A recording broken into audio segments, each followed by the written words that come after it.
It's May, summer is just around the corner, and the greatest flower show in the world is back. Yes, we've got the latest border trends, inspirational garden design tips, and budget-cutting ideas for your garden. We're here all week, so you don't miss a moment.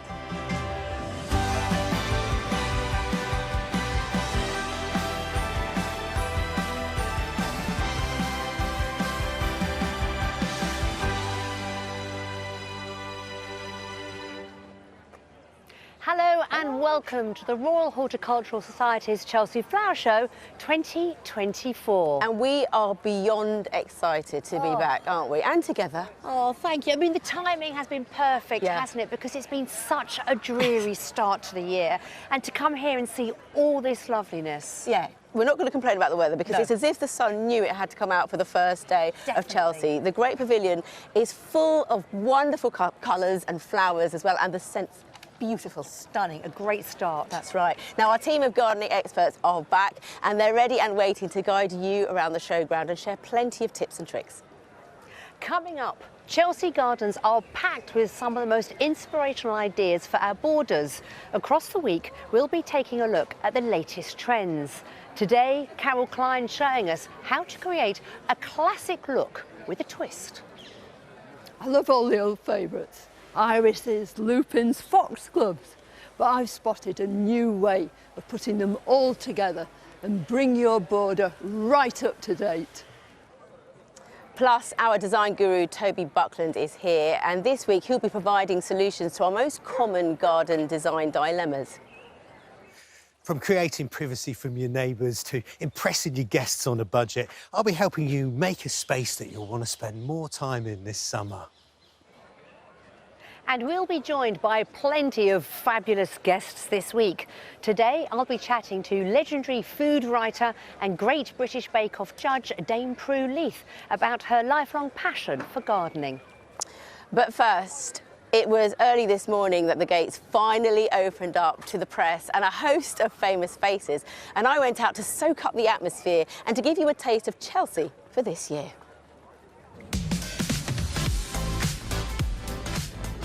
The Sunny House is a fabulous day. First First day of Chelsea, amazing gardens, amazing artistry in display. I can't wait.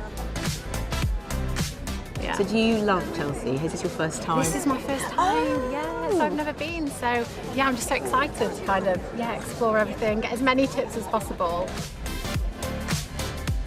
I've only just arrived. Okay. I've not seen one plant yet. Am I the first person? Plant? Don't talk yourself down. You look great. I love the Iris Dramatico Draco. It's a bit like you. It's dramatic like me. Dramatic.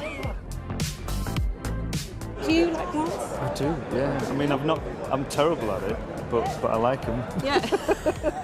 I've got an idea. Maybe you could sing to your plants to help them survive. I don't think it'd help because I'm Because you're a terrible singer. I'm a terrible singer. You need your bushes. You come to get your bushes trimmed. It's only Monday. You already done You that. can't use that on Chelsea. So is it something that's in your calendar and you have to do? Oh yeah, I would never miss this. I have to go to work in the next, 45 minutes, but I would never miss this, no.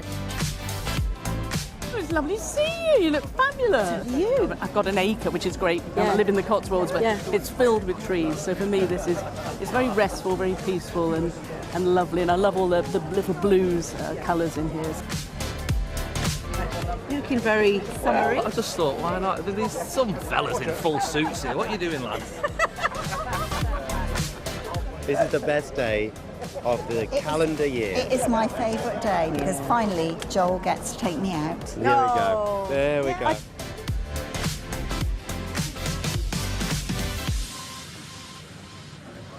This is the RHS Britain in Bloom Friendship Garden, which, to mark Britain in Bloom's 60th anniversary, celebrates the amazing relationships that can blossom when people gather together to garden in their communities. I'm here with the designer, James Wheatley. Congratulations, James. And I think out of all the designers here at Chelsea, even though this is a family concern, you've travelled the furthest. Well, I have, from New Zealand. Yeah, very much a family garden, but I have come from New Zealand. We got here a night before the build. We came in on the Friday night and started building on the Saturday morning. Well, you must be absolutely delighted. But we're talking about the importance of community gardens, and I love the way your lawn meanders through. But you're looking at these borders, it's sort of clear clarification. They're very, very different, aren't they? What was the thinking behind it? It was intentional to make them really different, just to give certain aspects of different gardens, and one, to promote diversity, wildlife. Literally, the moment we brought the wildflower in, the bees just came into the space. There's so many already. Yeah, I know. It's just so good to see it. And we can all do a little bit of this in our gardens, can't we? You don't have to have a huge space. It could just be a slither. It could be a small area of wildflower. You could mow up to the edge to keep it clean if you really, really wanted to, but just let a few bits go wild. Clean them up at the right time of year, usually midsummer, and you can really bring the wildlife into your garden. I'm lusting, shall I say, after your alliums. I mean, they are so impressive, and that burst of colour sort of coming through to the lupins at the back. Why did you decide to use those in your plant? With lupins, particularly in the front with the friendship arch, we chose to grow them purely because of the colour and the vibrancy of the colour and the range of colour. The idea was to pick up on the colours of the glass and be able to kind of fuse the whole thing in. And I love these soft apricot colours as you go into the more peaceful area of the nest. You do get a different vibe with each area of the borders, don't you? Yeah. And I've got to ask you about the hedgehogs. We're talking community gardening. Were the hedgehogs put in for the children? Oh, it's such a great touch. And they came up from Truro City Council with messages from the kids, the local kids. They'd refurbished it. And I think it's just a great touch, and hopefully they get to see it. Absolutely. This is a garden that people can manage and do at home, can't they? It really is. And even if they don't create the entire thing, there's lots of different components that they can take or choose to take. And I hope they do. Oh, I mean, it's wonderful. I know we're going to be talking to your father about Britain in Bloom later in the week. James, thank you very much. It's so gorgeous. I'm going to take a pew. So all this week we'll be taking a look at some of the latest border trends across the showground to inspire you to try something a little bit different in your own gardens. Today, Carol has a new trick to try with a classic.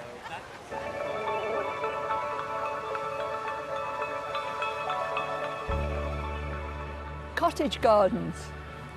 You just say those two words and what springs to mind? A lovely, soft, gentle, romantic border where everything mixes and mingles together. Nothing's fighting, everything's peaceful and relaxed. Here in this garden you'll come across all sorts of plants that you associate with cottage gardens. I mean, foxgloves, they are the cottage garden plant, rising up from this wonderful sort of melee. And here in the background they're used in a completely different way, with cow parsley mixing and mingling and softening this corrugated iron fence. You've got boundaries all around your garden, and you can soften those edges by using plants like this to mix together. Everywhere you look, there are new ideas galore, and a lot of the same plants that you recognise, but new plants too.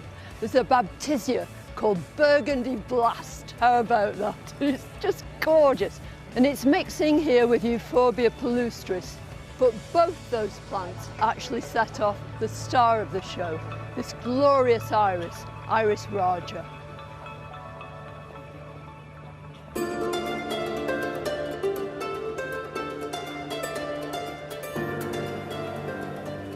Here in the Great Pavilion, I've come across this stand which is just packed to the gunnels with all sorts of wonderful cottage garden favourites. And the really best thing about it is that all these plants are straightforward, the sort of things that we could all put into our own gardens. There are so many glorious plants here, I hardly know where to start. But perhaps with an iconic cottage garden plant, the lupin. It's so easy to grow. It's related closely to the baptisia that we saw in the show garden. It's actually a member of the pea family, but don't try and eat it. And just tapping me on the shoulder, wanting to get in on the act, and no wonder, is this pretty scabious. And the wonderful thing about them is, if you look into the centre of this head, it's composed of lots and lots of tiny little flowers, and each one of them is full of pollen and nectar. So it's a must-have plant as far as pollinating insects go. You'll get bees galore. When you're planting your cottage border, really go to town, be creative. But before you do, remember to prepare your soil. So make sure first you take out any perennial weeds and then add loads and loads of compost. Dig it in really well, make nice deep holes and plant firmly, and then water. Absolutely vitally important for the first couple of weeks. After that, the plants should look after themselves, all mixing and mingling together and looking utterly beautiful. Ah, always great to see you, Carol. Now, this year, the Houseplant Studios have returned to Chelsea bigger and better than ever before, which reflects just how popular this type of indoor gardening now is. And if you don't have a lot of outdoor space, it's the perfect way to get growing, but it can be hard to know where to start. So we're bringing you the ultimate beginner's guide to houseplants. And to kick us off, here's James Wong.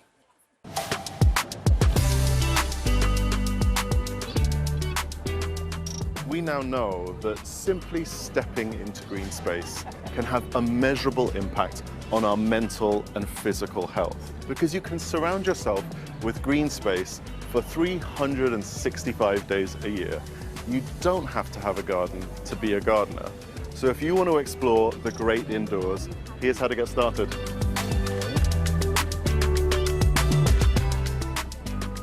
When it comes to sourcing houseplants, there are so many options. Big stores are a really great place for affordability, but their range can be limited to just the top best sellers. So I like to go to smaller independents, in particular growers, because they can give you really expert advice, as well as a much wider range of plants. But out of all of these, my favorite has to be, well, also the most affordable one, Plant Swaps. There's this really active community online of houseplant geeks that will share with you knowledge and information, and of course, plant material you really can't buy anywhere else for free.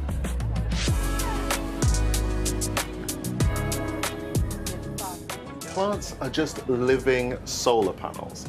And although window glass can appear completely clear to human eyes, it can take out up to 50% of the sun's rays. And that halves again for every meter you go into a room. So this is prime horticultural real estate.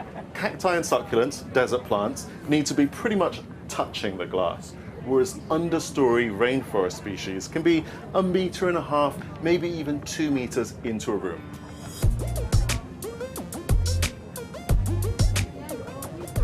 Now, the ultimate locations for most houseplants are the kitchen and the bathroom. And that's because they have more ambient humidity. So in rooms like that, you can get away with ferns, orchids, carnivorous plants, plants that you can't really grow anywhere else.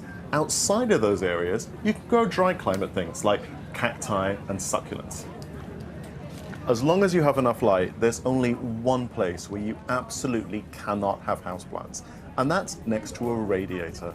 No, they won't be nice and warm, they'll just cook.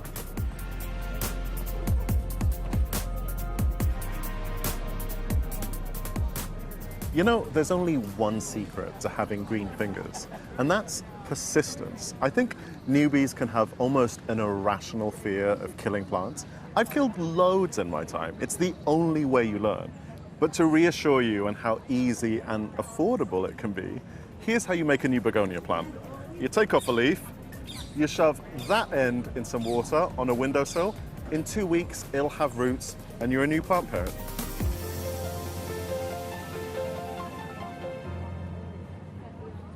Thank you very much, James. Tomorrow, Francis Tophill will be here to talk you through how to pick the perfect home for your houseplant. Now, I'm in one of the All About Plants gardens here in the Great Pavilion. This is Bowel Research UK's microbiome garden, designed by Chris Hull and Sid Hill. The garden is highlighting the importance of gut health, which means having more good bacteria than bad in our system. Well, first of all, congratulations, guys. First time you've collaborated together, and here you are at Chelsea. Thank you. Thank you. It is a very impressive garden, but Chris, just talk me through the key messages, because they're strong, aren't they? So, yeah, they are very strong. With this garden, obviously, it's the the microbiome garden, so we want to promote plants that boost your gut health. And our main message that we're trying to get across is that if you nurture a healthy landscape, you nurture a healthy gut and a healthy mind. And why is that, Sid? Why does that make such a difference to our gut health? It's because we now commonly know that if you eat a probiotic capsule, it boosts your gut bacteria. But far less of us understand that if we spend time in healthy, diverse landscapes, there's always microbes going into our system that act as a probiotic on our health. So literally walking through this edible meadow, I know most of it you can eat, makes a real difference to our gut health. Exactly, Nicki, yeah. So there's going to be people at home who've got fantastic borders and they're going to recognise some of the plants. What can we put in our garden that is going to help that? So our 3 theme plants in this garden, we have Mediterranean lupin, we have a Camassia from North America, and we have the Persicaria bistor from UK meadows, and they are all scientifically proven to boost gut health, and they have a long-standing history across the world of being used as a food source. It's fascinating. 90% of it's edible as well. This whole meadow. I literally had no idea. And have you too done research on your own gut health? Ah, yes, we have. Well, this sounds like it'd be interesting to find out the results. Go on then, what did you find out? Sid is very, very healthy. He does a lot of work with that. He had a great microbiome. I live a much more probably typical English diet lifestyle, and I'm on the road a lot. I do eat a bit of junk. So mine wasn't great, but after changing my diet, eating a lot of these foods, and eating the rainbow, what you want to do is get loads of diversity into your diet. You don't need to remove things, but just add more good stuff. And that's completely boosted my microbiome. Yeah, so what better way to be harvesting from an edible meadow, beautiful planting, and boost your microbiome? Brilliant. And literally walking through can make all the difference as well. Exactly. Just getting out there, getting stuck in, interacting with a healthy landscape will give you those healthy microbes in your own gut as well, and it will completely boost your mental health because 90% of our serotonin, which regulates your mood and makes you happy, is produced in your gut. So if you look after your gut, you're going to have a happy mind as well. What a fantastic message. Gentlemen, thank you so much. Thank you. And all the best tomorrow with the medals. Thank you very much. Cheers, Nicki. Still to come today on the RHS Chelsea Flower Show 2024, an event supported by the Newt in Somerset. Francis taps into the expertise of the growers in the Great Pavilion so you can have the perfect ferns for your summer gardens. Chris Bavin joins a group of school children on a tour of the showground as they become judges for the day. And our Chelsea Clinic is back, where you have the chance to put your gardening questions to the experts. Mark Lane's in the hot seat today, plus he'll have a budget-busting hack you won't want to miss. But first, some of the gardens here at RHS Chelsea are designed on an ambitious scale, and we may not be able to recreate them at home, but it's always good to window shop. And this week, Angellica and I are going to take a look at some of the most aspirational gardens at the show as we explore our Chelsea dream spaces. Looking forward to it. And to kick off, we're in one of the sanctuary gardens. It was designed by Mr. Ishihara, well known for his trademark water features, and he loves his aces. And we're actually standing in his 16th garden, and it's no surprise he's won 12 gold medals here at Chelsea before, because this is absolutely gorgeous. Now, it's designed to be the ultimate front garden, and there's not a wheelie bin in sight. No. Perfection personified. I mean, my front garden is a whole heap of rubble at the moment, but this is really giving me some ideas and tips. Well, Sarah, I hope it's given you some inspiration, because it is the front of a family home, isn't it? And let's be honest, most of us don't have gardens like this on this scale. But if you sort of suspend reality and just stand there and look at this garden, it just impresses you so much. And that's the thing, when you look around the gardens here, you often read the brief and the gardens come alive. With this one, it's so magical, you can stand there and you get it straight away. No, exactly. And like you said, there's things you can take away from it that you can add to your front garden. One thing I am absolutely loving is this amazing central waterfall that flows into this pond here. Now, lots of people do have ponds in their front gardens, but it attracts so much wildlife and really allows you to have this soft plantage round it. Calming. Delicate planting, isn't it, right round the water's edge. The only thing I have that I can compare to my garden are these fantastic acers. Mine don't look like this, I have one. But again, you can look at this and we can think, actually, I have this space, what am I going to do with it? I can't create all of this gorgeousness, but I can take elements. So you've got the wonderful acers, you've got the irises, and as you said, these moss balls, they're everywhere. Yeah. You've got moss in your garden? I've got moss in my garden, not looking as luscious and green as these, but it makes you think actually moss does have its place and can look really elegant and stylish. The different layers of foliage as well. Yeah. It's really, really attractive. This has to be one of our ultimate dream gardens, doesn't it? We are inspired, and I hope it inspires everybody else that sees it. No, wonderful. Well, now with summer just around the corner, many of us will be looking forward to spending more time outside. Now, our design expert, Toby Buckland, is tackling some of the most common garden issues so you can enjoy your outside space to the max. Today, how to create a bit more privacy from your neighbours. Private place to potter is at the top of most gardeners' wish lists.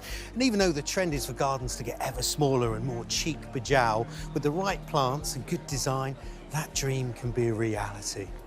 Here's how.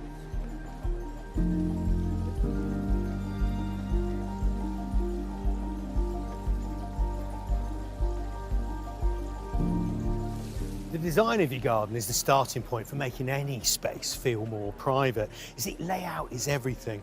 You can have a path that's straight, leading up and back to your shed. It's the fastest way to get from A to B.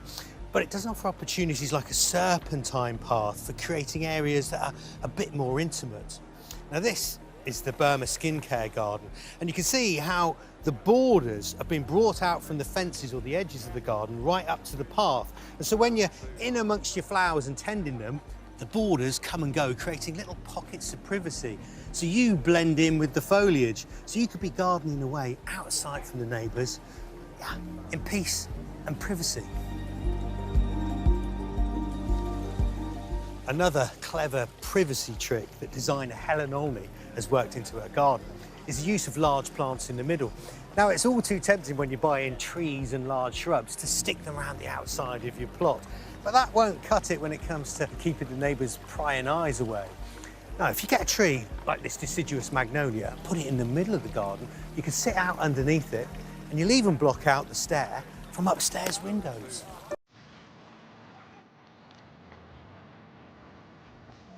If you want total privacy in your garden, you need almost complete enclosure, and that is where structures come in. Now, you might not have room for a thatched stilt house in your garden, but a trellis or an awning or even a parasol that comes up when you go out in the garden will all do exactly the same job. I like this one now.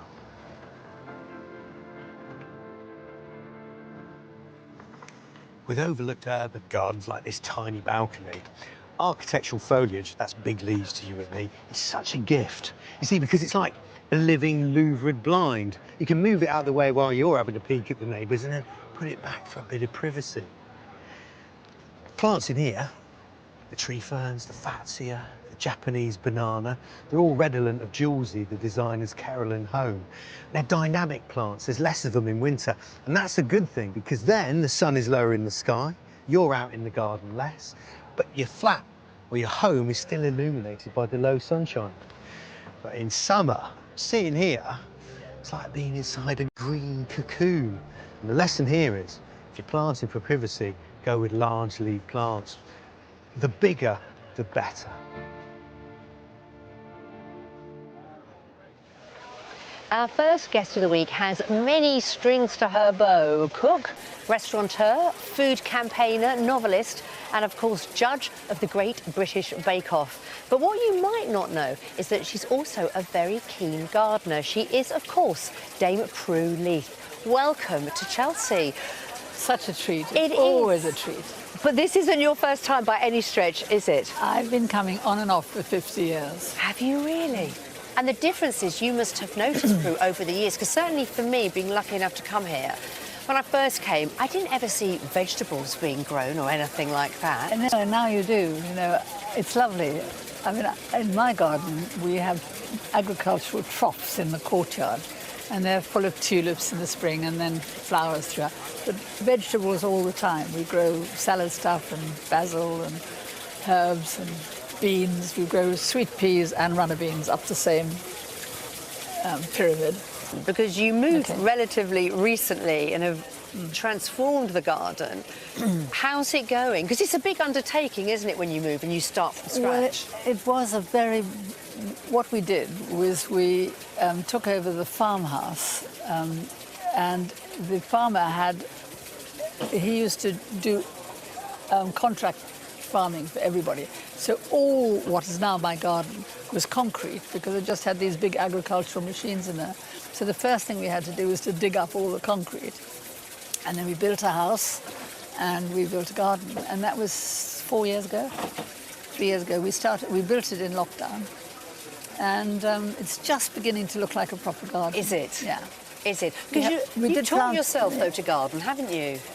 Well, yes, I've just learned as I went along. I mean, when I first got a garden, we bought a house in the Cotswolds and had a big garden. And I knew nothing about it, and I did the stupidest things, you know. I chopped down a couple of conifers because I thought, oh, I don't like those things. They're like Christmas trees. I don't like. And you know what? I then realised that they were there for a purpose. They were positioned perfectly, and I should not have done that. I think when you start, you just make all the mistakes. You have to make the mistakes yourself. You do, absolutely. So what are you most proud of in your current garden now, this new one? Do you know, I think I'm most proud of two dry beds. They're sort of herbaceous borders.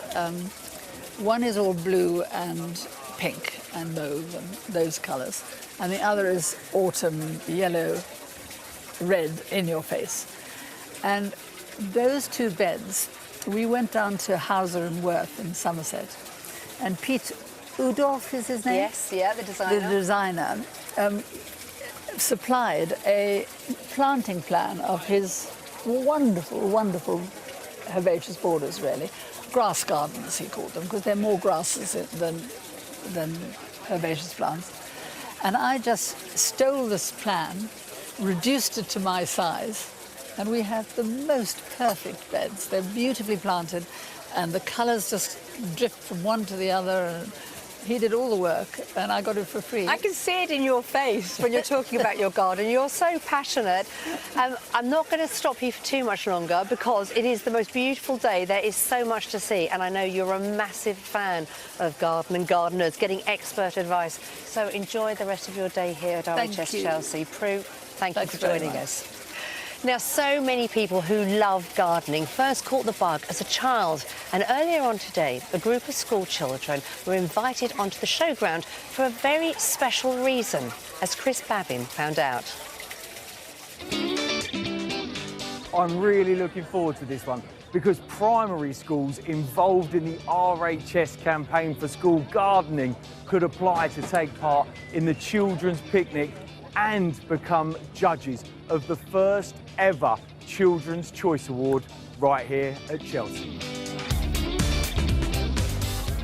Having enjoyed a long lunch, they then set themselves to work with the hard task of judging all 8 Main Avenue show gardens. So the kids are busy judging this garden, and the criteria they're judging it to is the space a good place to play? Does it attract wildlife? And how does the space make them feel? You've got your clipboard, you've got your high-vis vest. Turn around, show me what it says on the back. Look at that, Junior Show Judge. How does that feel? Really exciting. And I feel honoured to be a judge because I haven't been a judge before. Is this garden a good place to play? It's a lot of pressure, it's a big job, isn't it? Serious job. Any nerves, or are you're cool? Not really. No? No. I'm cool with it. Have you found your favourite garden yet? And do you do gardening? Do you do gardening at school? Yes, after school on Fridays. Oh, is that the day? Do you enjoy it? I love Fridays, so I do. Is it hard work judging? Is it tiring? Well, I think you're doing a great job. Fist pump? I think you're the first ever Chelsea judges to do a fist pump. Who's more excited, the children or the teachers? Bit of both, Is I'd it? say. I can imagine. Yeah. So you're one of the primary schools involved in the RHS campaign for school gardening. Can you give me a sense of how important that is? So it's crucial really for children to get outside in nature and to have these opportunities for them that they wouldn't normally receive. It It looks like the kids are nearly done judging. I can't wait to see who's won. It's wonderful to see the children enjoying the gardens, but which garden did they judge the best? Well, the results are in, and Chris was there when the Director General of the RHS, Claire Mattison, handed over the prize. So this is the moment of truth. We're about to find out the winner of the very first Children's Choice Award. Claire, take it away. And the winner is, we are in the Octavia Hill Blue Diamond National Trust garden, and we have the designer with us, Anne-Marie Powell.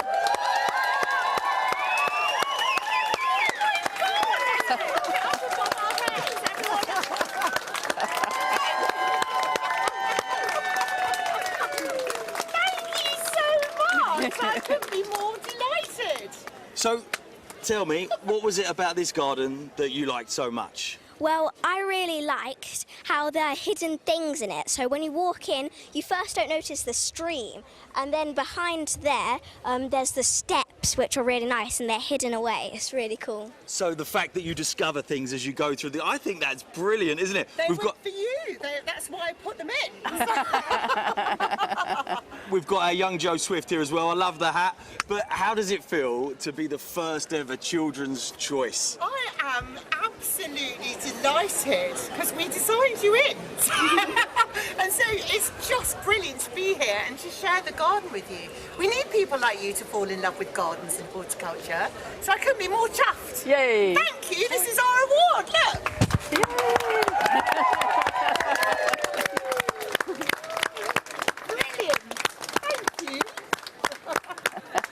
Now for one of my favourite parts of the show. And Nicki and I will be joined by a host of experts this week to inspire us all to give us the latest gardening, floral and edible trends a go.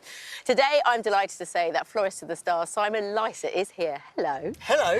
Now, floristry is an art form. Yes. You know, you are incredible at it, and Chelsea is the best place to see this. But it is something we could all have a go at, isn't it? Definitely. It's so inspiring, but also this time of the year is the most magical time. All of these stems that you see here are British grown. Yeah. So lots of us have got some of them in our gardens if we're lucky. Yeah, and if we don't have them in our gardens, we could ask a neighbour or do a bit of floral bartering, go to your local farmer's market, get friendly with your local florist. They have amazing resources at your fingertips. OK, so what are we making today? So I've got here quite an ugly container, really, an old trifle bowl, and I've put some 2-inch mesh of chicken wire in, which I have secured just with a wire, and this is totally superbly sustainable. Yeah. So this piece of chicken wire, once it's made to fit this container, can be used again and again and again. And you can mould it into other shapes and Yes, into other containers as well. exactly. So where can you get this for people who are interested? Your local hardware shop will be able to sell it to you. Probably you only need a piece twice the size of your container, roll it up, and you'll find you'll be able to use it literally for years. Now, one thing about floristry that really confuses me is knowing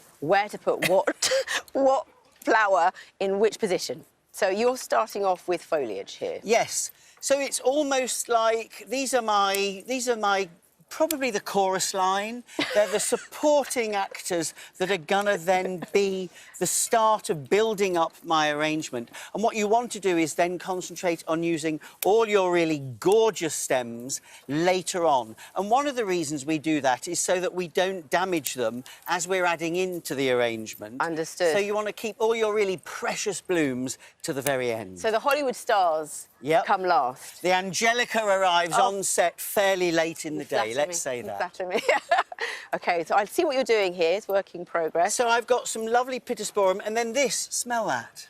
Wonderful. Mint. Yeah. So things like... Oh, so you're putting mint in? Yes. So this is mint that you would use for your new potatoes that grows really, really rife in your garden. Cut, split up those woody stems, and then just tucking it in little clusters and groups. Ah, cutting stems. Yes. Is there a knack to this? Is there a way we should be cutting our stems to make sure the longevity of our flowers, you know... Most definitely, lasts? and it depends on what it is. So at the moment, it's boiling hot and lovely, so don't cut your flowers now. Go out first thing in the morning when they're really fresh and they've had nice cool air on them, and cut them, and then make sure any woody stems, so our foliage is cut on an angle. So on an angle. And then split up that stem. Strip off those lower leaves so that then you're not making soupy water.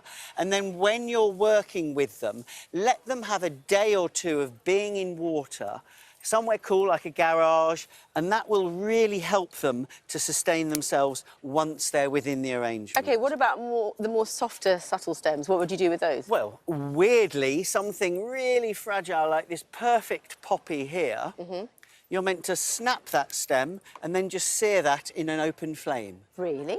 Yes, obviously you have to be careful. Yeah, obviously. But that will help, it will seal that stem, and it's the same if you've got anything that's a milky stem.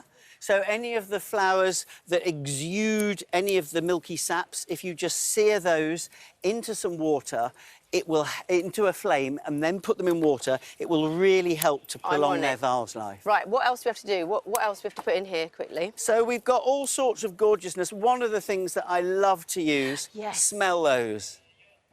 Garden roses, so woody stems, cut, split, thread them in. And you really are just building up this beautiful tapestry of stem, colour, tone and shape. And let the flowers just do their thing. Don't worry too much about having to arrange them in any one position. Just let them enjoy it. So this looks high-end, but it's easy to do. Exactly. I love that. OK, you carry on with that. Now, for 1 week each May, the Great Pavilion hosts the world's greatest growers all under one roof. Every day this week, we'll be tapping into this unrivaled knowledge network and celebrating a different group of plants. Today, Francis is exploring a plant that's at its peak at this time of year, the fern.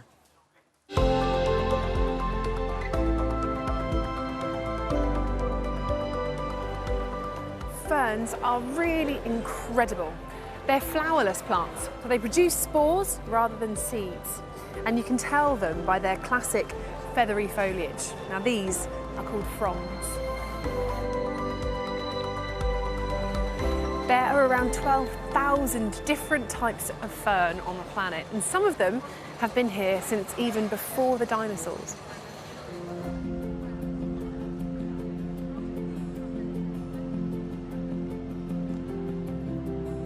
Ferns are perennials. They come back year after year, which makes them really good value for money if you want to invest in one for the garden. Generally speaking, the vast majority like to be in a damp, rich soil, a bit of shade and plenty of organic matter. And there are so many different shapes and sizes and even colours. There's an awful lot to choose from.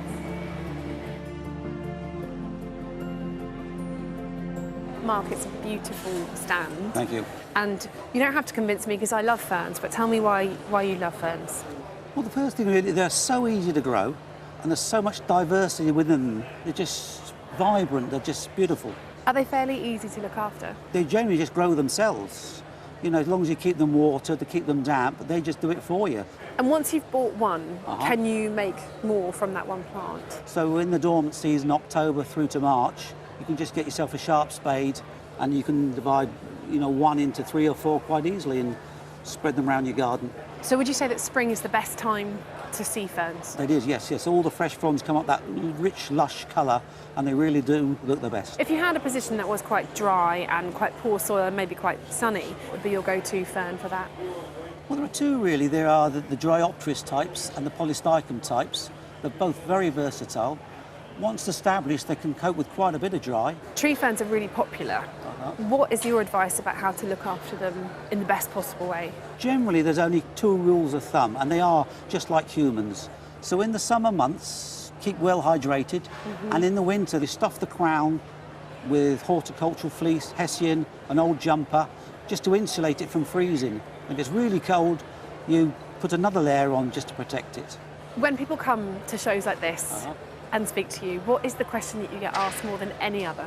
Well, the most asked question is, can you grow ferns in pots? Okay. Of which, yes, you can. They do like to remain damp and moist, so growing in a John Innes-based compost in a container and growing in any container gives you that extra height, so you get that extra bit of wow with them.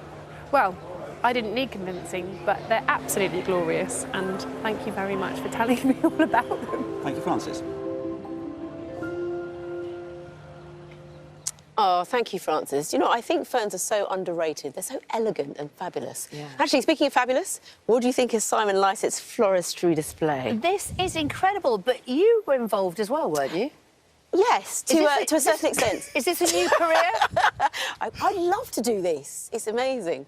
Don't look at me like that. I'm impressed. Well, we're nearly at the end of our first day here at Chelsea, but we've definitely got time for our favourite bit of the show. Yes, it's back. The Chelsea Clinic is open for business. Yes, and we've got our very own garden expert, Mark Lane, joining us today. But before we get started, Mark, it's lovely to have you. You've got a sort of budget-busting tip for us. I do. You know, we buy these supermarket herbs in pots, and then after about a week, they're all dead, and we wonder why. It's because they cram so many inside it. So what you need to do, you need to tease them apart, and then you can pot them up. You can pot them up into little yoghurt pots if you want to. Just make sure you've got some drainage hole, just normal, peat-free, multi-purpose compost, and that will last you all year. Gosh, a few pennies and pounds goes a long way, doesn't it? Can you use any sort of soil for that? Absolutely, any peat-free multi-purpose. Oh, now, you thought that was it, but oh no, we have more questions for you. Dame Jessica Ennis-Hill was wandering around the grounds earlier on and has a question for you. Okay. I have a beautiful wisteria plant that I planted maybe 6 years ago, and it's got all these beautiful green leaves, it's climbing amazingly, but there are no flowers. There's no buds and there's no sign of any beautiful purple flowers. So I need your help. Oh, I mean, that's a really good question. OK, so more modern wisterias are grafted, so that means they normally flower in their first or second year. So if she's got a more older wisteria, it may be the fact that it's never going to flower, which is a real shame. It could also be down to the pruning. So remember, you prune twice a year. You prune sort of late winter and then early summer. It could also be down to maybe the soil, maybe the condition that it's actually in. What I would actually recommend is go out, buy a new grafted wisteria, plant it right next to the other one, and then let it twine its way around. That way you get still the leaf, but then you get the gorgeous flowers as well. So a little bit of hope. Bit of hope. Exactly. Yeah. OK. Geraldine's got in contact via Instagram. She says, how can I ensure my agapanthus will flower this year? They're about 10 years old, but I didn't get a single flower last year, which is disappointing. OK, so I don't know if she's sort of repotted it. If she has, it may be that she might have repotted it in too large a pot. So the whole idea with agapanthus is to treat them mean. So you need to keep those roots constricted, because that actually makes them want to flower even more. And as soon as you start seeing those little green shoots, then you should start feeding at least once a week.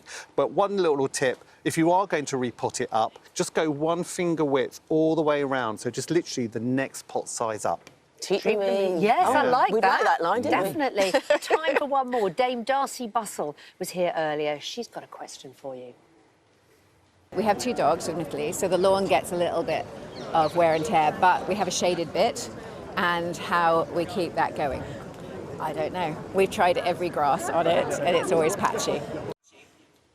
It's always difficult, especially in deep shade. So you want to find a shade-tolerant seed mix, ideally, and then just really scarify that soil, spread your seed over, give it a good water. You can use cling film if you want to over the top. You could use hessian or even sort of like a horticultural fleece. That will just allow the things to germinate. As soon as they come up, give them a water and keep them going, and fingers crossed. Mark, that's amazing. as ever, thank you so much. So much great advice there. Well, that is it for today, but there's still a lot happening here as Chelsea prepares to welcome their Majesties, the King and Queen, to the showground. Make sure you join Monty and Joe on BBC Two at 8 p.m. to see that and so much more. And don't forget, we'll be back here on BBC One tomorrow at 3:45 with all the excitement of Medals Day and loads more expert gardening advice. Until then, see you tomorrow. Bye-bye. Bye.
Hello and welcome to the Royal Horticultural Society's Chelsea Flower Show 2024, an event supported by the Newt in Somerset.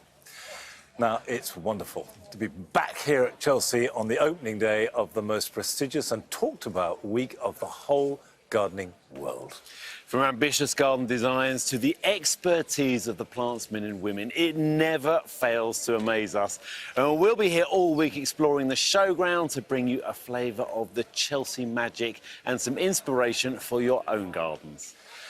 That last point is always the one that I like most, because you come here and you're sort of looking around and you're dazzled, and then you hone in and you see bits and pieces. And combinations and colour themes, and it can be quite confusing. You think, I love the white garden. Oh, no, I want some more colour. But it's show. It's all about drama and show. Yeah, and that's the great thing. Horticultural theatre, let's call it. Well, this is the Octavia Hill Garden, created in honour of one of the founders of the National Trust, designed by Anne-Marie Powell as a community space. It's all about celebrating the joy of gardens and how everyone should be able to access green spaces. Monty, it's very vibrant. I find it really uplifting being on this garden. I love it. I walked past yesterday, saw it, and immediately you just feel better. You feel better about the whole thing. And, you know, you and I know Anne-Marie very well. It's her character. It's exuberant. There's lots going on. Wonderful planting. Fabulous sort of wood and hard landscaping. I was slightly concerned. There's so many structures in here, but they all combine beautifully and soften with the planting. It sings out. It really... And some, you know, really exciting colour combinations that I will be snapping on my phone and taking home. I think there is that thing that there's always at Chelsea a certain tone, certain colours sort of come through. I'm seeing this lovely plum poppy. I'm seeing that around. Absolutely fantastic. And, of course, we'll be spending a lot more time here as everywhere else. We certainly will. Well, this garden has certainly got us excited to see more. Coming up tonight, there are some hugely creative gardens on Main Avenue this year, featuring enormous structures to planting on an impressive scale. We'll be taking a first look at some of the other finished show gardens. Ahead of Medals Day tomorrow, our medal-winning design expert Adam Frost explains what the judges are looking for before they award the Show Garden medals. If you have limited space at home or even no space at all, there's plenty of inspiration at the show for you, as Rachel de Thame and Arit Anderson have been finding out. And, of course, there are over 70 world-class exhibits of horticultural excellence to enjoy in the Great Pavilion. And tonight, our queen of the pavilion, Carol Klein, is taking a closer look at one of the standout displays that has caught her eye. But now, first thing this morning, RHS Chelsea 2024 was declared officially open, and there's been a real buzz around the showground all day. When you're stood in a lovely garden, it's just a joy. Just to be outside with nature, taking in the air, and to appreciate life itself. I think it's important to take those moments to do that. It's actually genuinely a highlight for the year. I'm a keen gardener, and so I come here to try and flag bits for the garden, get some ideas. It's also just the people spotting. My biggest memory of our garden growing up was that my mum would chuck us out into the garden to play, and we would bury all her cutlery and crockery, and she'd let us do it just to keep us quiet, really, didn't you? Unfortunately, they didn't grow to be more silverware. No, exactly. Yeah, we arrived at 9 o'clock and we were chomping at the bit. It was like Black Friday for us. So we make as much of our time here as possible. We love it, it's great. It's one of my favourite days of the year. Well, we're looking at a beautiful garden right now. It's a water aid garden, which is what's cool about Chelsea. You see all of these compacted beauty, this kind of cornucopia of different gardenal delight. My world is about the here and now. Gardening is about the long-term plan, the long-term future. And I think it's allowed me to be patient a little bit more. I've never been before, and I've come with my mum and my sister, and we're just here to be inspired and to realise how bad we are at gardening. Great inspo of the little shed that has an arbor in it. It's the most middle-class shed I've ever seen in my life. Love that. This is a great example of how you can connect with nature, with people, and with yourself. With yourself, the most important thing is to feel good about who you are. And that's what gardening does to you. It's great to see everybody enjoying themselves. I wonder if they know how much work goes into one of these gardens. Sure they don't. I mean, I know from you, talking to you and talking to everybody who works here, it's a year of your life preparing. Yeah. All the details, all the skills going in, and then an incredibly compressed period. What is it, 3 weeks? 3 weeks on site. It's so intense. You know, everything's got to come together. You've got to have plan A, B, C, D, Z. But at the same time, it's the creativity, the artistry of putting a garden together. And, of course, you've got the weather to watch, too. You've got the weather, and don't we know about the weather? you can't have failed to notice that here in the UK, we've had a wet old start to the year, and you may think that we've had rather a lot of rain. But water is a precious resource, and this year the show is exploring how to capture it, store it, and preserve it. Having too much or too little water is a big challenge for everyone. And 2 Chelsea gardens are highlighting innovative ways to use water wisely on 2 very different scales.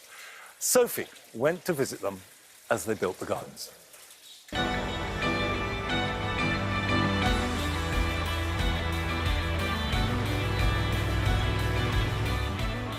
So you can like Tom Massey. Hello. You're a sucker for punishment here, aren't you? Look at this. What's this, your 4th garden? 4th garden here, yeah. And this time, your biggest plot. Yeah, this plot here is the biggest size you can have on Main Avenue. So this is 12 by 22 metres.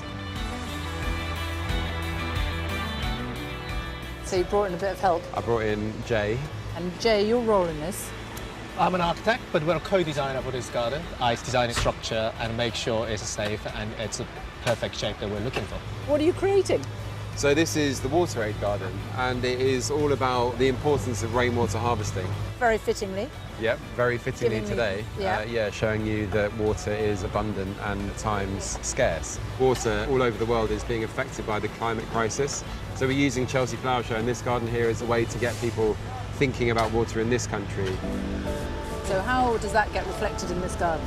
So the garden was actually designed to create a layer of landscape. So the rain will fall on the structure and then it will be actually caught and then it will be filtered down into the ground tank.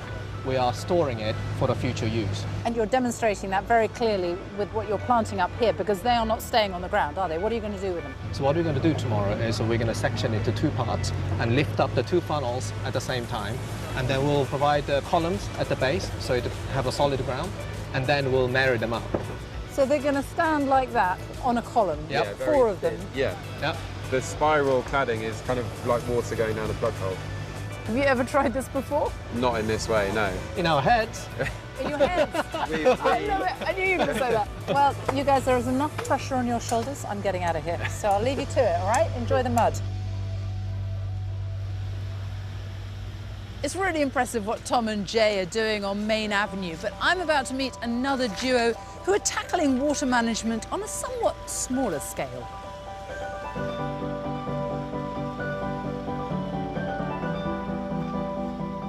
Wow, Naomi, Ed. Hi. What is this that you're creating? We're making a magnificent, monumental water feature designed to hold as much water as possible but also look great at the same time. And these are sort of, water butts that you will use in your domestic garden? Yeah, we're showing lots of practical and affordable things you can do to make space for water in your garden and have a more flood-resilient garden and home. Right now we're literally standing in a hole. I've got a house facade there. Give me an idea, describe what this garden is going to look like when it's done. Well, it should be a showcase of all the different things you can do to adapt your home and your garden to be flood resilient. We're going to be looking up at a pergola that's going to have disconnected downpipes, so the water from the downpipes will be running along in large gutters, coming along and cascading down rain chains into these wonderful tanks. And from these, the water will be released into a swale and then down to a pond behind us. Wow. And what happens if Chelsea is boiling hot this year? Well, we have a cunning plan. We do. Go on. So we're going to make it rain. You're going to make it rain? We've got a special effects company helping us make it rain. This is first time at Chelsea, isn't it? That's right. How are you feeling? Excited. Absolutely Not thrilled. nervous? Well, obviously nervous. You've got to be a bit but nervous. A little bit nervous. You've got plenty of water to contend with here already. I'm going to leave you to it. Good luck. See you later. Bye.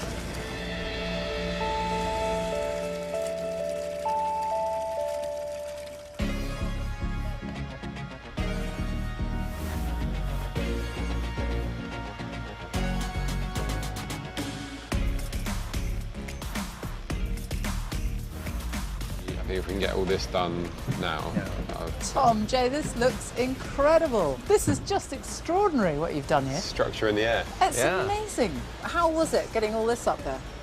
A lot easier than we thought, actually. Really? We scheduled it for 2 days, but it went up at 4 hours. Plant survived on the roof. Bit of touching up, bit of repairing, but nothing major. Now you get a real sense of the different levels of the garden here. Yeah, so we've got 4 layers. You've got the very dry roof, then you've got the kind of drier band of planting, which would very seldom be flooded. Then you've got wet meadow, so this would occasionally get flooded, and then you've got aquatics and marginals in the swales and in the pond at the bottom, so that would be wet a lot of the year. When I saw you last week, you looked like you were way ahead of everybody else because you were planting all these already. But actually, this is a big space, isn't it? You've got a lot of work to do still. It is. I think we probably planted, what, 15%? It's just that we made another landscape above us that needed to be filled. So we basically increased our size of the garden in 3-dimensionally. The entire garden is planted, so even under these decks, you can see those plants going in here, plants going in all the way along all the corners. We've got lots of finessing to do. So, are you going to be ready? You go through waves of thinking you're never going to finish, but we've got a really good team here. We're all going to crack on over the next few days, and we'll definitely get it done. Yeah, it looks amazing already. Well, well done, both of you. And I'll see you next week. See you next week. See you next week.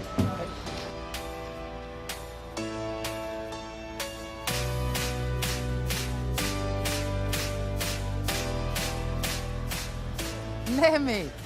Hello. Sophie, hi. This looks Hi. amazing. What a transformation. Thank you. How's it going? It's going really well. The leaps and bounds on the hard landscaping, and when you last came, obviously, it's a complete mud bath. So we've done some work on that. Yep. And you're standing on our lovely patio there, where the water's going to rise up through it and then drain away, like the rising tide, which is exciting. The pergola's up, and getting on with the planting, of course. Tell me about the planting then, because it's very specific, isn't it, to this garden? It's extremely specific. So the garden's designed on the basis of SUDS, sustainable drainage. In its simplest sense, it's 3 tiers. You're at the very top of the slope, so the water runs down. Everything up there is really well drained. And then around the centre, you've got a kind of resilient selection of plants that will take a range of conditions. Your ferns, your foxgloves, your geums. At the bottom, we've got beautiful marginal plants, bog plants. I'm basically standing up to my ankles in bog as we speak. Press day, a week today. Are you going to be ready? I really hope so. We still have some challenges ahead, so Like yeah. what? Well, for a start, if we're going to create mounds and slopes this dramatic, actually getting the plants to stick to them is a bit of a problem. I was just thinking over there. I mean, that, for Yes, example, it's looking, that's it's gonna quite be- an angle, that It's going to be a little bit like planting a ski jump. The worst case scenario is it all cascades into the pond, and I'm there on press day, kind of in my wellies, fishing it all out. that wouldn't be good. So No. let's hope that doesn't happen. I shall be back to have a look. Good luck. Thank you very much. Can't wait.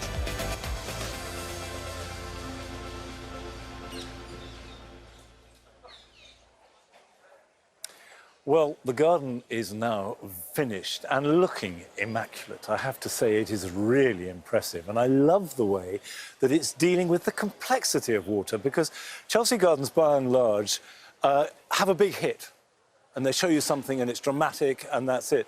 But this deals with the dryness, the absence of water, with really superb rock face there, and then the water coming through, collecting water on the roof, and of course this dry garden that nobody can see unless you've got a camera up in the sky, and yet it's all part of the garden, funneling it down, and then you reach the lower levels. Beautifully planted. But what's really impressive is the way that using this grid system, it's allowing for change. The planting is adaptable. So it could be that I would be walking under various few inches of water, but the planting would still survive. And I think that degree of complexity and flexibility is really unusual here at Chelsea. Jay, Tom, congratulations. I just think this looks superb, and we've seen the enormous lengths you went to create it. First of all, are you happy? Really very happy. Really very happy. Yeah. I love the way that you've sort of built flexibility into the design and the planting. I mean, you've got your dry areas and coming through. In terms of planting, Yeah.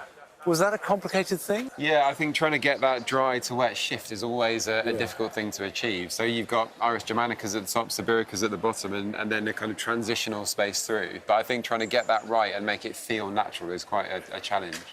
but presumably a challenge that we're going to have to, all of us, going to have to deal with more. Yeah, I mean, I think we need to be designing in resilience, designing in adaptability, and having a huge array of biodiversity by its very nature is resilient.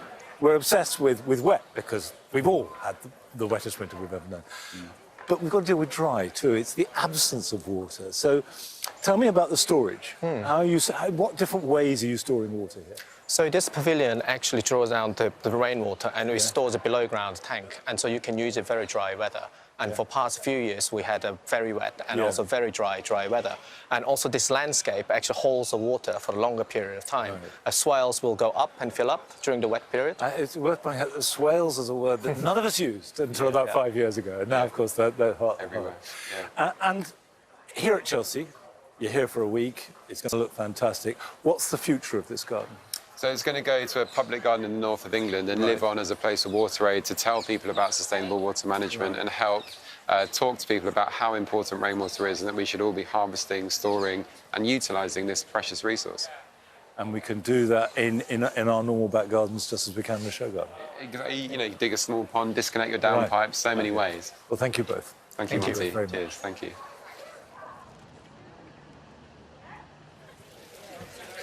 Here is the finished flood-resilient garden. Naomi and Ed have done a great job, and on first glance it does look quite familiar, like a back garden you may find up and down the country. But if you take a closer look, it's a rather clever garden. Hello, Naomi and Ed. Lovely to see you. Hello. It's a very thrilling garden as well, isn't it? This boardwalk, you feel, you know, really elevated above the pool. That's how you get across. That's how you escape from the flood. It's great, I have to say. And you're worried about planting up the banks. Absolutely. Well, they're very lush, beautifully planted. In fact, the whole garden is sort of very immersive, I would say. Absolutely. That was very much the intention. We got around what was essentially planting a ski jump by a little bit of judicious terracing. But the idea is you kind of go into the garden and you've got all this lush greenery. It comes up above you. It keeps you cool, makes you feel secure, and a long way away from the sort of the fear and the concern that the flooding brings. Well, exactly. I mean, that's what it's all about, isn't it? It's about dealing with the water that lands on your building and on your plot and putting it back into the water table. But you've also made a very beautiful garden out of this space too. Yeah, so it's peaceful and it's purposeful. So we're making space for water. 1 in 8 gardens has flooded in the last year. So there's a lot that we're showing. There's a lot we're doing, whether it's the disconnected downpipe, cascading it along the gutter and into our rain chains and the tanks. So that's 10 bathtubs of water we got there, and there's 100 in the garden around us that could be held. So that could reduce flooding from 10 homes around us. So it's got that impact as well. Okay, yeah. So I mean, it's really, I think, just showing the way and showing what you can do in a small garden and what the differences we can all make. You can also make rain here, apparently. Is that we true? can, yes. How do you do that? Wizardry. Wizardry. Wizardry, Joe.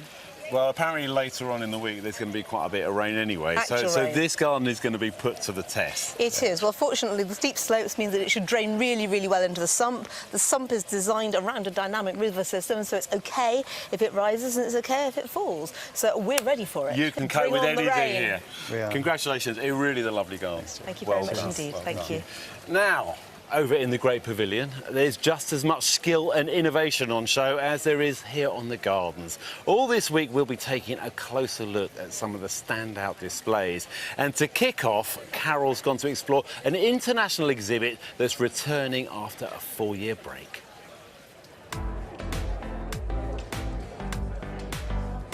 This magnificent, majestic stand represents the Cape flora of South Africa. The Cape has one of the richest floras in the entire world, with so many different plants. And that's represented here by using this wonderful cracked wall that runs right the way through. It's made of cracked clay, and it's separating one biome, one geographic area, from another, and showing you the plants that live there. It's just wonderful. It also binds everything together with this great sinewy line that runs right the way through. The stand is absolutely bursting with every kind of protein you can possibly imagine. It's so tempting to think, oh, I want to grow these in my garden. But despite global warming and climate change, very few of us could possibly overwinter these plants. But there is one plant on the stand that all of us could grow in our gardens. It's a chincharinchi, a member of the hyacinth family. It's a bulb, and if you start it off in March or April in pots and then put it out into the garden when you're sure there's going to be no more frost, then it will thrive, flower all summer long. A taste of South Africa amongst all those other plants that come from there that grace our gardens. The designer Leon Kluger brought displays to Chelsea in 2018 and 2019. I've been lucky enough to visit him at home in South Africa. It is so thrilling to welcome you back to Chelsea. We've missed you so much. It's wonderful. And we miss you a lot as well. There's so much flowers to show off to you. Yeah, exactly. And you couldn't have made a more magnificent show than this. It's beautiful. Now, lots of people say that proteas, they're all the same, but this, you've proved them wrong. How dare they? Proteas are so diverse. And the reason for why proteas are so diverse, and some of them don't even look like proteas, is because of the Southern Cape's climate. I mean, we have very dry, and then you drive 10 kilometers, and then it's very wet area. Yeah. So the plants change to adapt too. So there's a lot more than you see in the flower market. Which are your favourites? Well, I have to be honest, I love the Blushing Bride, Cerureus. What about the Rastios? Oh, one of my favourite things. We have so many species and each one a different texture. Yes, well, you've done it so magnificently. I can't imagine how we managed to do Chelsea without you. Welcome back. Thank you. If you don't have a lot of outdoor space, then there is still plenty of creative ideas to get excited about, especially in the smaller gardens and houseplant studios here. This year, many of them are taking inspiration from around the world, as Rachel and Arit went to discover. Been let out, Rachel. I know, this is a treat. Don't tell anyone where we are.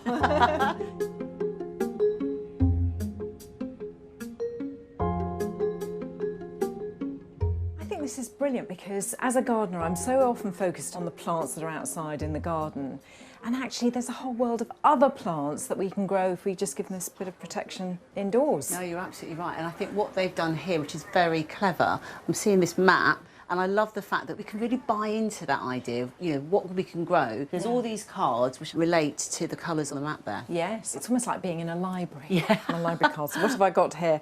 I've got a Chinese banyan. Oh. And it's actually really good because it's compact, slow growing, and also really lends itself to this kind of bonsai effect as well. So no, it's lovely, gorgeous, really lovely shape. I'm in North America here, and the common name is a golden pothos. So lovely trailing plant. It's a good one for beginners. But I mean, that's the thing about houseplants, is that they are from all over the world. You've got so many different conditions, so therefore there is going to be something that you can grow for your home. Well, there's a whole world of plants out there for small gardens, so let's go and explore, right?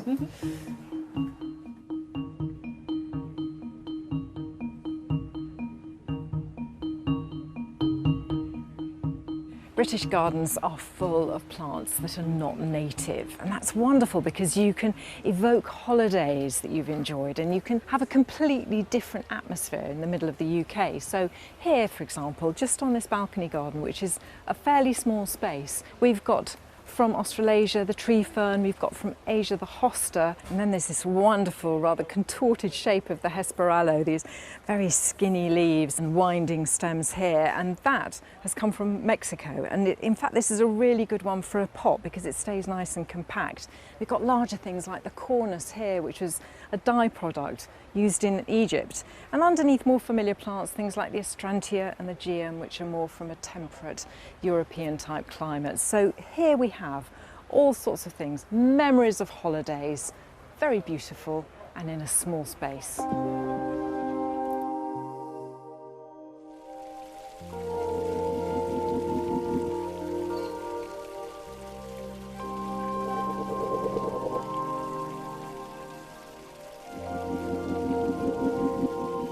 Rachel, come and look at this one. Isn't it gorgeous? It's wonderful. You find all the best places though, invariably. And the influence here is the sort of Moorish gardens, isn't that paradise garden idea that started from ancient Egypt, really, through Persia, through into the Middle East. It's got a real sense of place. It has. And bear in mind, this is 4 metres by 3 metres. So to take that worldly inspiration into here, I think it's very clever. Symmetry, very important in that style of garden. The key aspects of water was always sort of known for those Moorish gardens. And when you look around and look at the planting, you've got the rose, which is very classical in a garden like this, but you have to have the herbs as well. Of course, something aromatic. So the lemon verbena, the rosemary. And I love the salvias as well. Different types of salvia, different colours. And of course, the original one here, which is so gorgeous. But the other thing that strikes me is that by using these pale colours, the whole thing feels really lifted, even though it's a small space. And that's the thing, isn't it? The amount of inspiration that's come into this garden, all those spaces from around the world. Definitely. You and I, we've had a dash around the world and we haven't left SW3. Well, there's lots still to come tonight on the RHS Chelsea Flower Show 2024, an event supported by the Newt in Somerset, including the much anticipated visit from Their Majesties, the King and Queen. But first, we're here in the centre of the Great Pavilion, and this year the RHS have partnered with UBS to create this new exhibit that celebrates the expertise of the small nursery. It's a collaboration of 4 nurseries: She Grows Veg, Kitchen Garden Plant Centre, Kent Wildflower Seeds and the Cayley Brothers, who all grow either wildflowers, edible plants or mushrooms. Now I see we have got a polytunnel. Yeah. Lovely polytunnel. I feel a bit overdressed for going to polytunnel in a suit. This is my working environment, really. But of course what it shows is that these small nurseries, which hold so much expertise, actually have the same sort of kit as we all do in our garden. Basic stuff. Some compost, lots of seedlings, cuttings coming through. These are just 1 or 2 people working it, and then it comes outside. But you don't need a big polytunnel. You can grow it on a windowsill, in a conservatory, any little protected spot. But nice to have though. Well, I know you've got a nice greenhouse. I think these raised beds are working really well because they're all mixed in, but it works. It does work. Now, you'd never see corn and thyme and lettuce all growing in the same container, but it's just showing you what is possible. And also, once you've got these going, things like the fennel, you can just harvest your own seed from it, keep it going. Thyme, you can take little cuttings from easily. And I think there is a real democracy in empowering people to grow something edible, even if you've got a window box. And I have to say, seeing fungus grow here at Chelsea, when was the last time that a big display of fungi and mushrooms? It looks great. I think this whole thing, and like you say, it's encouraging to people to sow seed, which is such a simple process. You don't need all the gear, and you can produce lots of edibles. Now, roses are always a huge hit here in the Great Pavilion, and rose growing masters Peterbilt's Roses have been on quite the journey of their own this year to get their flowers ready for Chelsea.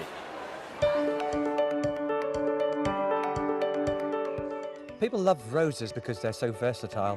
You've got the scent, you've got long flowering, so they'll flower anything from April right the way through until November, December time. They can be walls, obelisks, bushes, all sorts. I'm Ian Limmer, nursery manager at Peterbilt's Roses. I've been there for 47 years. I started as a Saturday boy, just wanting pocket money. He obviously found something that he liked in me, and then I went as an apprenticeship for 3 years and just worked my way up, and here I am now, nursery manager.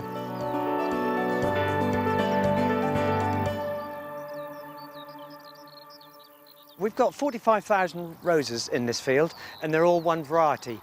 The variety is called Rosa laxa, and that's the rootstock. What we do is we propagate onto that rootstock the variety what we want to grow.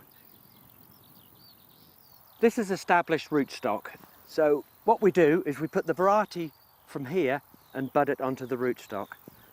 So what we need is a piece of wood that thick, and not interested in the flower, we take the leaves off, and then what we do is we take the bud off like that, take the wood out of the back, make a T incision into the rootstock, lift the bark, insert the bud, chop the excess bark off, and then we put a rubber tie round it, and that's how you bud a rose. And then what happens around January time, we take the top off, then around February, March time, the bud that we put into the rootstock starts growing, and during the summer months, it then produces a plant like we've got here, and then November time, we're able to sell it. So that's the whole process, about 18 months to 2 years.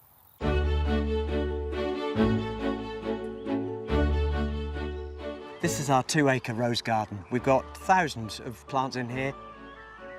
We have roses for any aspect. We've got roses that will climb, we've got standard roses, we've got lovely shrub roses, and we've got roses that are quite happily grown in pots. We've got everything.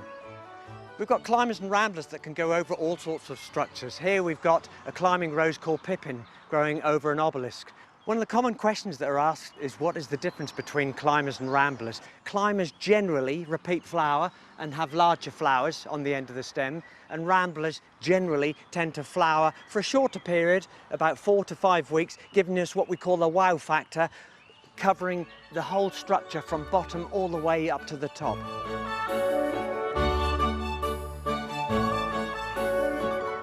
When you're training climbers and ramblers, the best thing to do would be to lay them horizontally where you can, because this then becomes the top, and then you will get flowers coming from there, there, and there, and so on, instead of just at the top there. So that's quite a good thing to remember.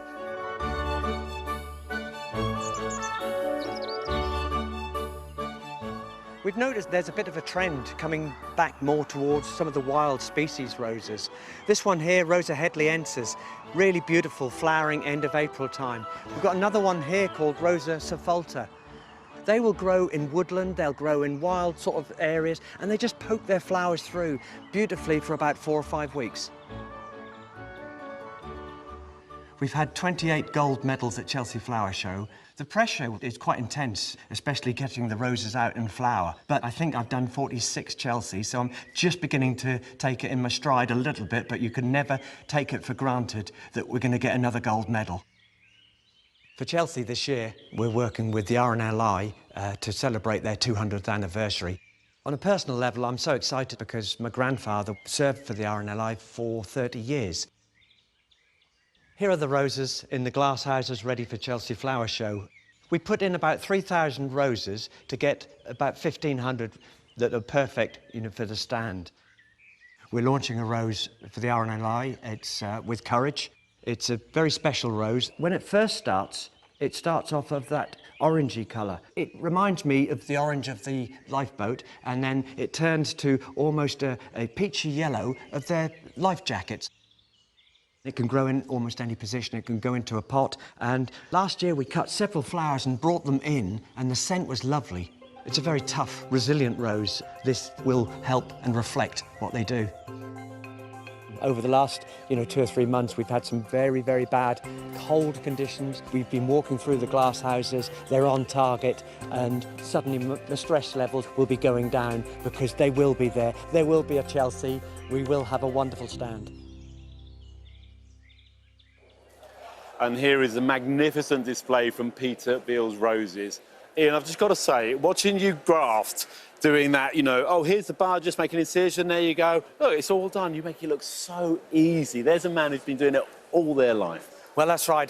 I've been doing it since I was 16, and it's quite a back-breaking job. You're bending down there like that, but a good contractor can do the whole process in about 6 or 7 seconds. Wow. So we have to bud probably 100 to 200,000 roses every single year. Well, it's worth it for us. Because, look at the RNLI rose that you've brought here. It's absolutely stunning. It's beautiful. Are you pleased with the display here? Oh, the whole display has just worked out so well for us, but we're extremely delighted with the RNLI with Courage Rose. It's obviously for a good cause and so on. We're going to be donating 20%, so therefore, we're hoping to raise many thousands of pounds, but the colour is so good. You've got the peachy apricot orange fading to the yellow. It sort of picks up the rib of the boat, and then well, it sort of picks up the rib of the boat. I'm quite glad it's not that orange. That is quite hard to work with. This is much softer. It's more apricot. There's more copper Yeah, in there. that's right. I really love that colour. It's almost got the habit of like a shrub rose, so it's not an upright sort of formal rose, and one or two of the shoots can go a little bit taller, could even be used as a small climber on an obelisk or a small wall as well.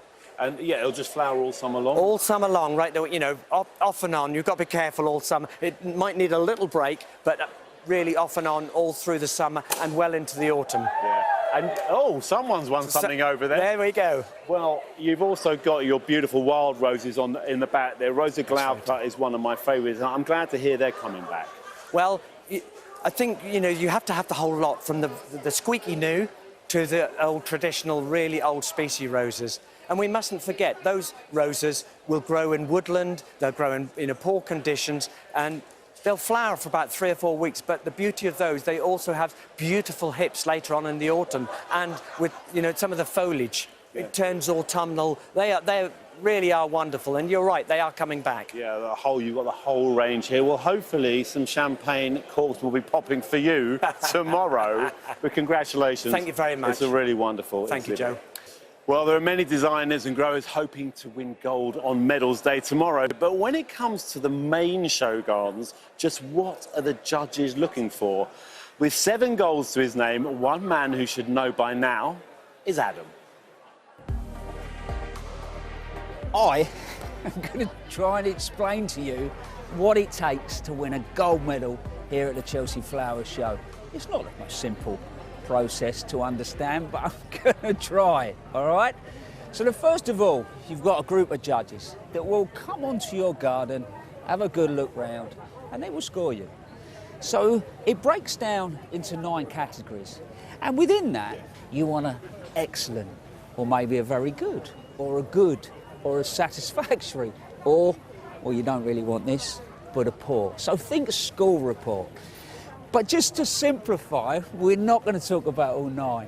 We're going to break that into 3. So it's design, construction, and planting. And hopefully by the end of this, you'll have an idea what it takes.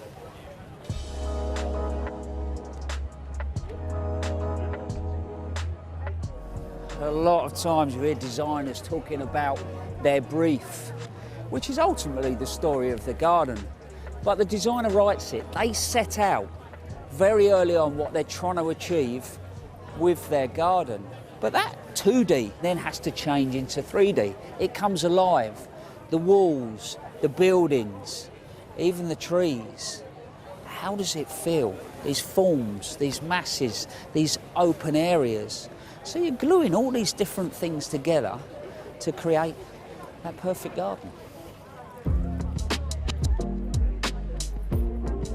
And then we have the construction. Think about it, these are built in 20 days, but they need to be real. So that construction, the finishes, that demonstration of real craft. Next, we're looking at the planting, which I know for most of us are the stars of the show. But if you're a designer, especially like me, it's the bit that keeps you awake. But what are the judges really looking for? I suppose first of all it's that visual impact. Wow. And then we look at colour, form, texture. How's the eye led? But also we need to go back to the 3D mass when I was talking about the buildings and the walls. It's the same with the planting.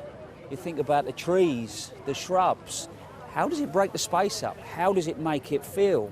And once you've done all that, then it's looking at plant density, plant health. So achieving that gold medal is not easy. But if you do, I know that feeling is amazing.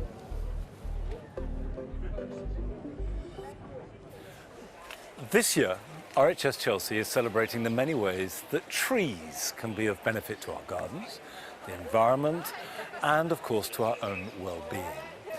And the former RHS Young Designer of the Year, Ula Maria, makes her Chelsea debut with an ambitious forest bathing garden for the charity Muscular Dystrophy UK.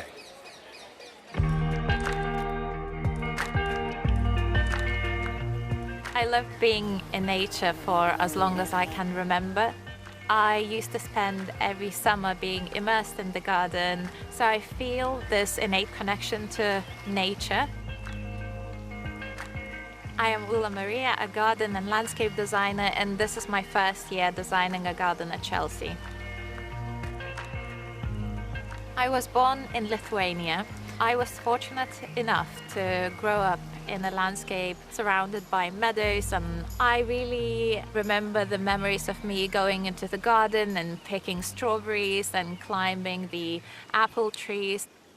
And also my parents and grandparents were all into gardens and gardening, as well as my great-grandparents had their own tulip nursery, and I just came to be a garden designer in a very natural way without planning to do so. This year felt like the right time to do Chelsea, because Project Giving Back have linked me up with the Muscular Dystrophy UK charity, who support people with muscle weakening and wasting conditions. I was really inspired by a guy called Martin. He told me how he was in his early 20s when he was diagnosed with muscular dystrophy. And he found himself walking out of the hospital and going to his car because there was no other outdoor place for him to go to process his thoughts. And I just thought Martin's story could have been quite different only if we could provide high quality outdoor spaces where people could go outside of these hospital environments. The design of the garden is inspired by the ideas of forest bathing. Today I've come to Wakehurst, this amazing botanic garden with over 500 acres of various woodlands and forests, and it's places like this that I draw inspiration from, and I'm looking forward to starting with some forest bathing today. So Helena, what exactly is forest bathing?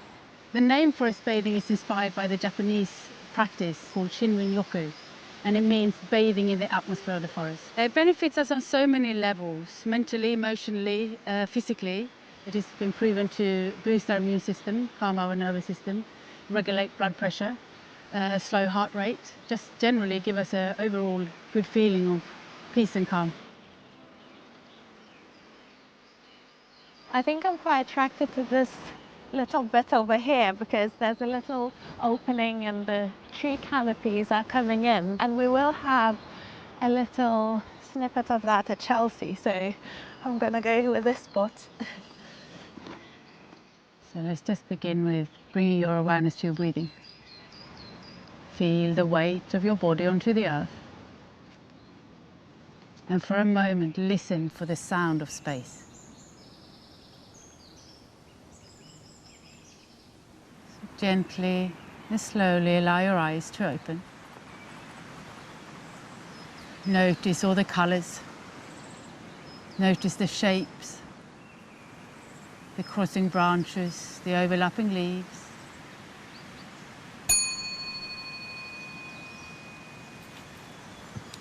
Thank you, that was really peaceful and I feel really grounded, and I hope that we can try and bring a little bit of this experience to our Chelsea garden. I love the idea of creating an immersive garden experience. Yeah, the idea is to bring the forest down to Chelsea, and in order to do that we will have more than 50 birch trees in our garden to make this experience possible for everyone to enjoy. You're in the right place here in the National Birch Collection at Wakehurst. We have over 50 species of birch trees, so hopefully you'll find some inspiration here. This is one of my favourite trees, Betula alligaliensis, yellow birch from the United States. I like it because of its beauty of form. Just look at the colour of the bark, the way it's peeling off. It almost looks as if it's metallic, so it's got a really nice sort of shiny trunk. And that's one of the reasons why I really love birch trees, because I think they are great for year-round interest. When I was looking at a lot of different images of muscle cells, I started noticing these black and white patterns. This was one of the reasons why I decided to use birch trees, because you can see the same patterns appearing on the tree trunks. I've got a lovely tree to show you. This is the Himalayan birch, Betula utilis jackmontii. What you can see at this time of year, these beautiful braided male catkins. But interestingly, you can also see the female catkins. Birch trees are suitable for all gardens. They grow in a range of different conditions, range of different soils. They grow in shade, they grow in light. So a birch tree should grace every single garden, I think. I hope the lasting impact of this garden will be showcasing how high quality outdoor spaces can benefit people who are going through difficult times. And here is the finished garden, looking very good indeed. It feels confident, accomplished, and in its own way quietly radical. I say radical because there is this convention with Chelsea Gardens that you make it as visible as possible to visitors coming in, whether on the front, on the side, and you have to peer through the trees to see this. There are a lot of them. Trees really do create this sense of woodland, and you're at the woodland edge and you're catching glimpses of these glorious irises and the water behind you, and also this woodland planting, which is very naturalistic but actually carefully done. But in a sense it's set against the white of the stems, the black of these stumps, the hard landscaping. This is not a recreation of a wood. It's not simply a pastiche. It's taking the idea of woodland and then creating something from it. And that comes across. This creativity that you see in the garden is absolutely essential to it. Now, I've got its designer, Ulla, with me. Ulla, hello. Hello. Congratulations. Thank you. This is your first garden. What was it like? What was the experience of doing a first Chelsea? It was great. It was a bit stressful, as expected, but overall we had a great team working on this garden, so it was quite a pleasure.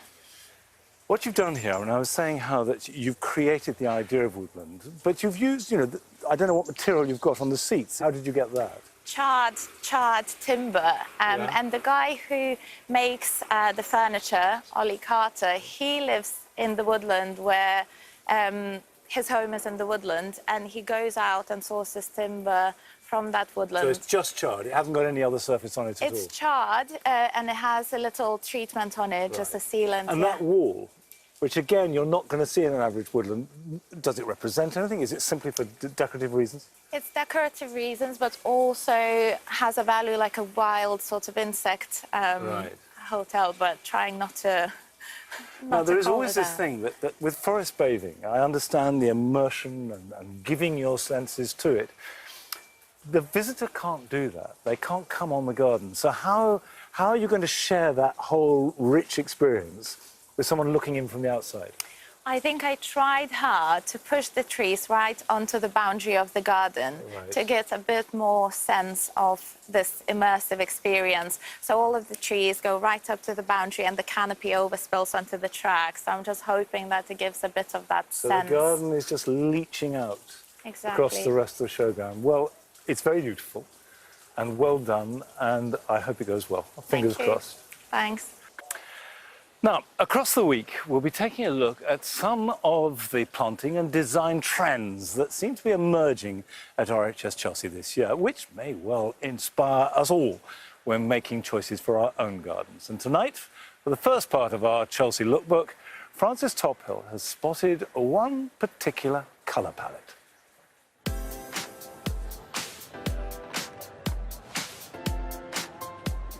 This garden has used purple to really great effect in a limited colour palette of just green, purple and white.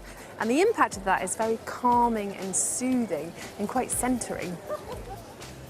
The kind of purple you choose can really affect the feel of the garden as well. So this Circeum is very deep and rich purple, beautiful and quite brooding, against the Hesperus, which is very soft and pale and soothing and calming. Also the stem colour is important. So the Solenum has beautiful purple stems with the green foliage that offsets it. Now, purple generally tends to be a very good colour for attracting wildlife and pollinators. They can add a little bit of function to your borders as well. And offset with that yellow, it's such a beautiful and striking combination.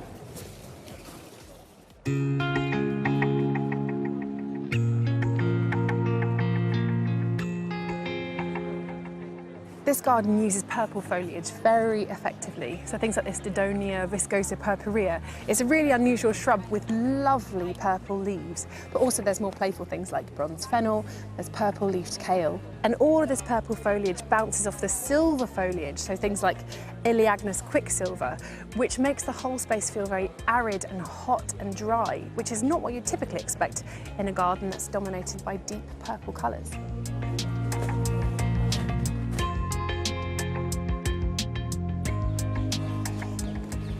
This lovely iris is Deirdre, and it's a really unusual colour of purple. Tonally, it's much more red than the other flowers that we've seen, and against the yellow of its throat, it's just gorgeous. But there's also the deep purples of the opium poppy, the pale purples of the tallbagia, and all different things in between. So if you do want to use purple in your garden, don't be rigid and stick to the same old purples you've seen over and over again. Be bold and brave, and really think about the atmosphere that the purples you use can create within your garden. When we think about colour, we tend to think about how we use it in the garden and maybe overlook how we can use it in our homes. But the colour of houseplants can really affect the mood and atmosphere of our homes. I'm going to have a look.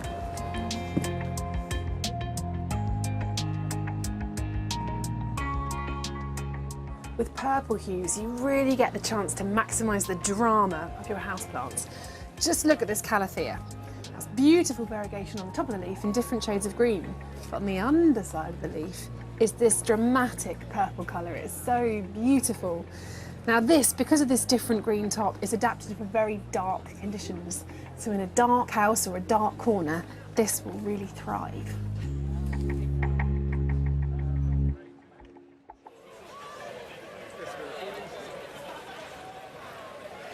This is another of the main show gardens, the National Autistic Society's garden. It's designed for people who live with autism and is trying to capture their experience of everyday life. The cork structures highlight a coping mechanism called masking. When someone adapts their behaviour to try and fit in at work or with friends and family, whereas the inner sanctuary behind it represents an area where they are free to be themselves. Now, Monty, as neither of us are autistic, it's very hard for us to judge that garden from that perspective. But from a show garden perspective, what are your thoughts? Well, it's interesting because when I walked past here initially, I thought this is very pleasant, but it's very simple. Yeah. You know, you have this ribbon of candelabra primulas, obviously the cork wall and the cornice. And the truth was, I thought, well, I can't really see beyond it. Well, OK, I like the cork walls, I like the texture. It is a bit blocky, I think, from the front. I'd like to see through it a little bit more. And also, these do block. They do hide very effectively. Yeah, they do, which is part of the story. And then through this division, you come through to a very different, cool, calm space.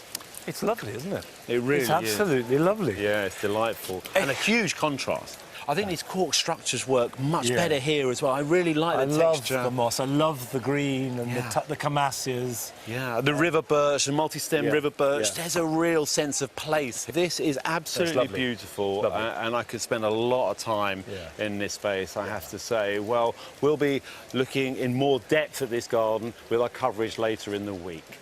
Now, earlier today, RHS Chelsea welcomed their Majesties, the King and Queen, and members of the royal family to the showground. Sophie joined the royal tour. They come here year after year to the Chelsea Flower Show, a favourite in the royal calendar, but this is the first time that King Charles has arrived here as patron of the Royal Horticultural Society.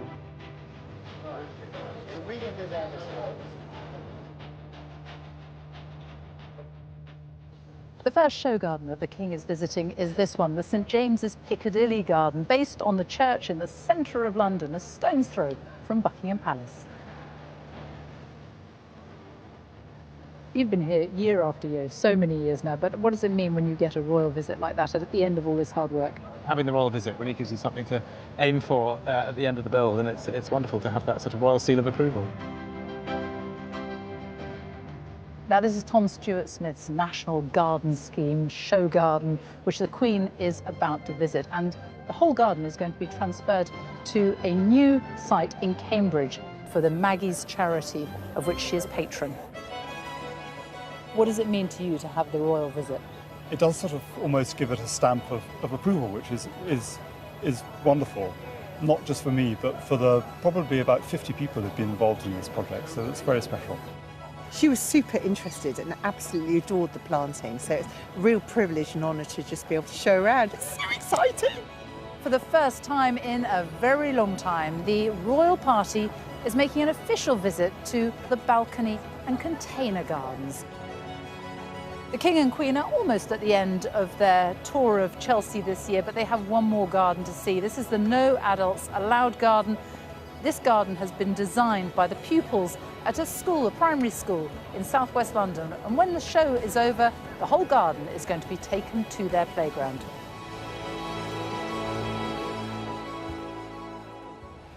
It's so great to see the King and Queen out and about. It feels, you know, with the plants, the nurserymen, the gardens, the environment, they're amongst their people. Yeah, I mean, I know that individually and together, they genuinely love gardens and gardening. Yeah. And they share absolutely the same set of pleasures that we all get. And, you know, I think that that's both uplifting and encouraging for everybody. It gives everybody a boost. Yeah, and I think, I mean, the King is a hands-on gardener, isn't he? He actually likes to get his hands in the soil, as do we, Monty. Yeah. Now, there's a lot going on this week, isn't there? I mean, there's so much to see out there still. There's there's a lot in the floral pavilion. Yeah, I mean, for you and I, there's this thing, we've got to explore parts that we haven't yet reached, but also this idea of going back, seeing things, looking more closely, you know, trying to override our initial impressions and really finding more, and that's the privilege that we have. Totally, because initially it can be quite overwhelming, the Chelsea Flower. You're being bombarded with sort of plants and design and images and features and things.